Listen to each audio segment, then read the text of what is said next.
Hi, I'm SJ McArdle and welcome to Droichead.Arts.Centre's Solo at Home, part of the Droichead Connects series supporting artists and creativity during the pandemic.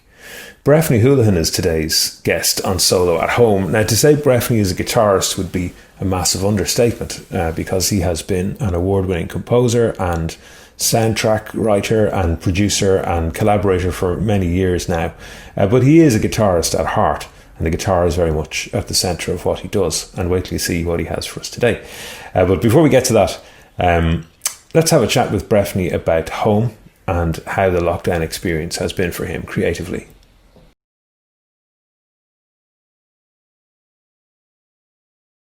Well, home for me has been in two places over this lockdown. The first about 6 to 7 weeks of the lockdown I actually spent in Dublin, and I was staying with relatives up there, and then the next kind of part of the lockdown I spent here at home in Drogheda.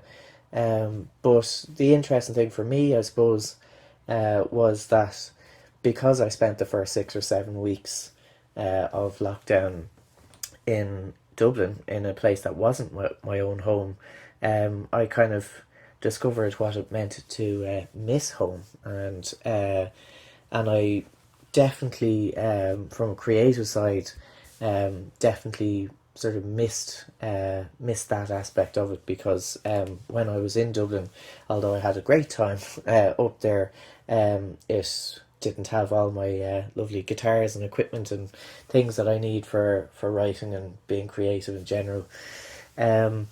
But I would say that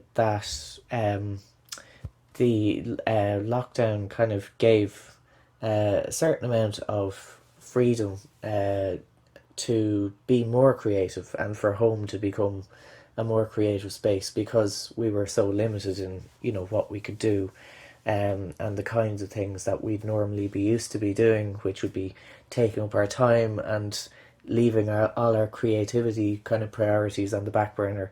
All of those came to the fore. So in a way, it sort of helped me get down to work on different things that I'd been meaning to do for a long time, but just hadn't got around to.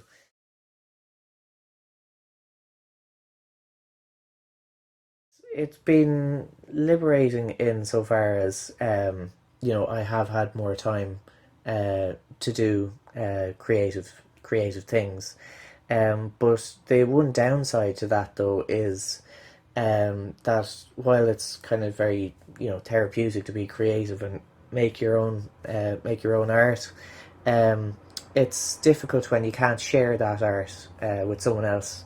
And I found that I got a huge amount of work, especially in the last sort of 3 months. I got a huge amount of creative work done, and usually when I kind of get into my creative zone, I kind of go away into my own kind of bubble, and I can kind of be very happy being kind of in antisocial in my own kind of strange way.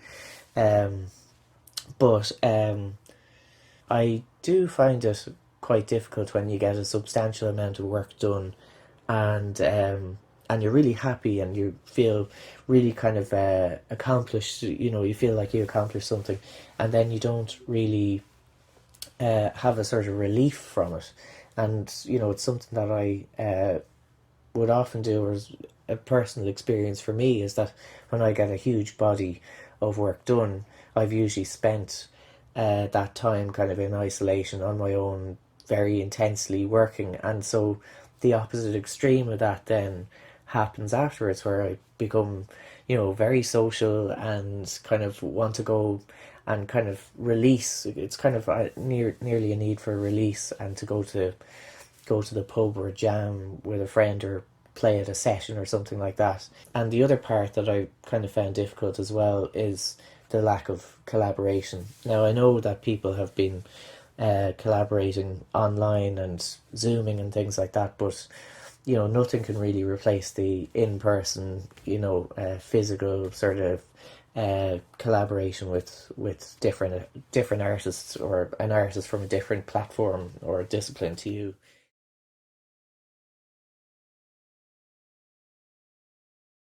I wrote it in 2005, and I actually kind of wrote the first part of it while I was away in Canada. I have relatives who live in Toronto, and I was staying with them in Christmas 2005, and they knew that I was very much obsessed with the guitar at that stage. Like I was probably around, I don't know, I was probably around 17, 18 at the time. They found me a guitar while I was over there because I didn't bring my own with me, and it was from their friends. And it was a lovely little classical guitar. The only problem was it had 5 strings on it. So I was kind of somewhat limited with those, but those 5 string guitar I used to write the majority of From This Tree. And it's that 5 string, working with the 5 string is probably what gives it its unique sound.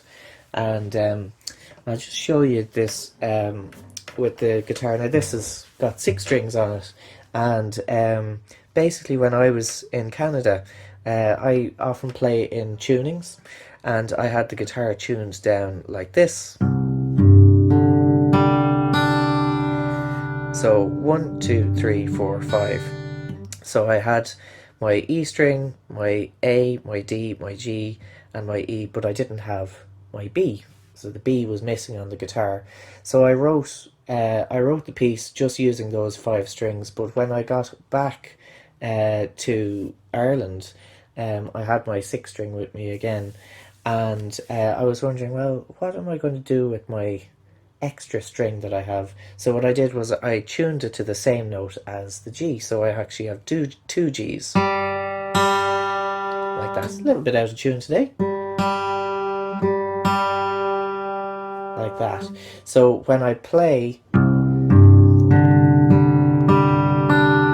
I have this lovely kind of double resonating string here, these 2 strings here, and it gives it kind of like a mandolin kind of bouzouki kind of flavor to the song. So yeah, thanks to the 5 string for that, I kind of came up with that.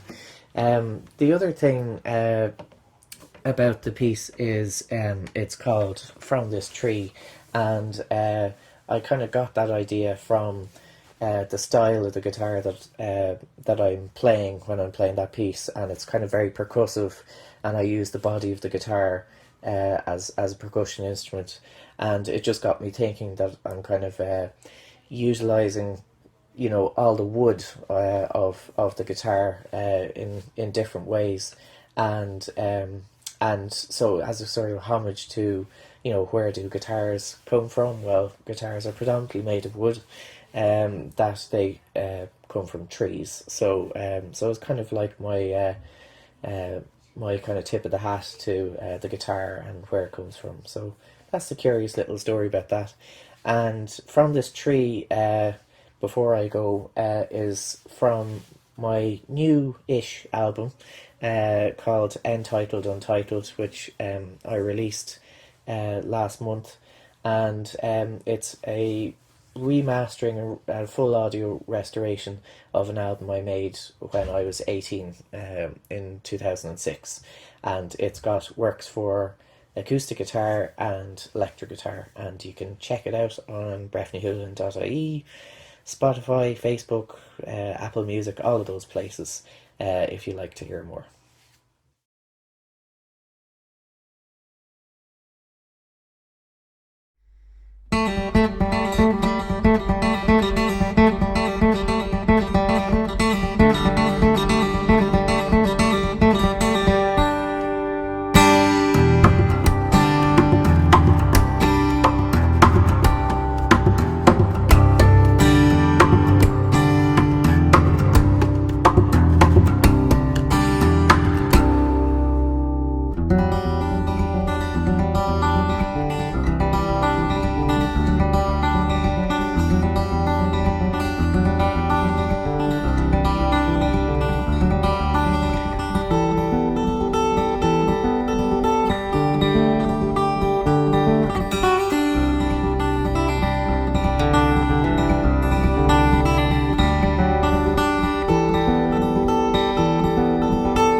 Breifne Holohan. Thank you, Breifne. For more information on Breifne's dazzlingly vast and broad collection of work, you can visit breifneholohan.ie, where you can connect with him and you can buy some music.